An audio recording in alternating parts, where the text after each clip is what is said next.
There are a number of big stories that we're following for you today. Thank you for joining us. That's right. The Capital Gazette reporter John McNamara was remembered at the University of Maryland where he went to school.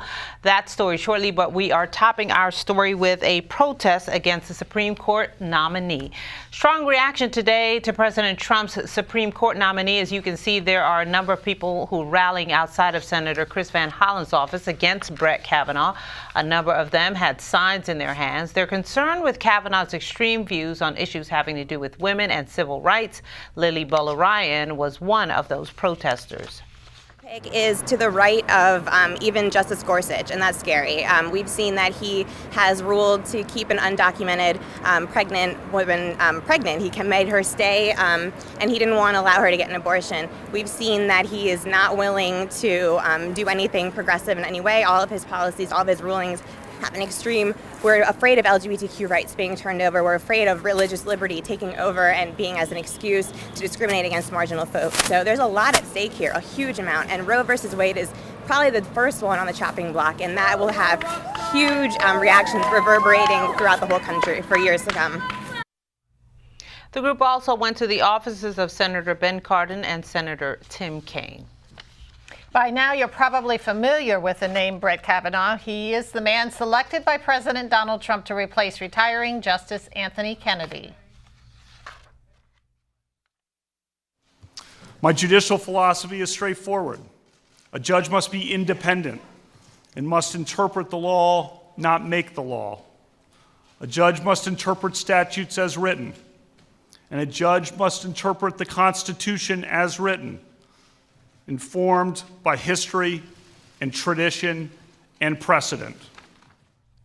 The 53-year-old Marylander currently serves on the Court of Appeals for the D.C. Circuit. He is the former clerk for retiring Justice Kennedy. And while he has wide support among social conservatives, Democrats are lining up in opposition. They include Senator Chris Van Hollen, who said Kavanaugh does not meet the basic standard of fairness and impartiality. Well, our other top story, it was a somber day as hundreds of people gathered to remember reporter John McNamara at a memorial service. McNamara was killed when a gunman shot him and 4 others at the Capital Gazette newspaper in Annapolis. CTV's Sonia Srivastava is at the University of Maryland with more details. Well, that's right. University of Maryland, certainly a very appropriate location to have this memorial. He went here, he was a student here, he covered the Terps, and he wrote the book Cold Classics. And today he was remembered not just as a writer, but a person who really devoted his life to journalism. John McNamara would have been 58 years old later this month, but his life cut short in a blink of an eye. Family, friends, and colleagues all filled a chapel at the University of Maryland College Park to honor his life. On stage, a Terps basketball jersey bearing his name, a perfect tribute to a former alum and a man who friends say lived and breathed sports. He covered the Terps for almost 2 decades and wrote the book Cold Classics. Former Terps coach Gary Williams recalled his love for the game of basketball and the personal bond they shared. He just didn't care who won, who lost, or who played well.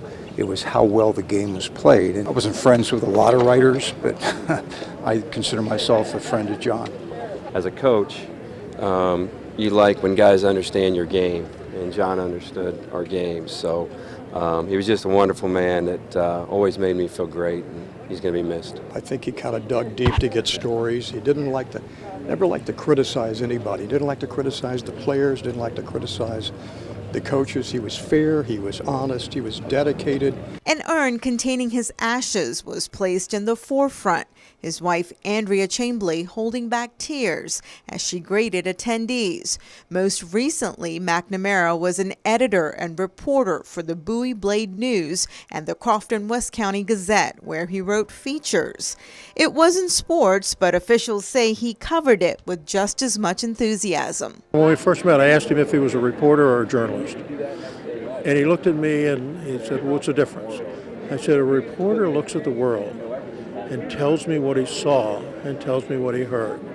And a journalist tells me how I should feel about it." So, and he was a consummate reporter. I mean, he wasn't the center of the story. He was trying to get what was going on out there. And so even though I know it wasn't probably his first love since he's a sports reporter, he did it professionally, and that's something that we can all appreciate. McNamara came from a big Irish Catholic family. He loved life, he was sincere, and he will be missed.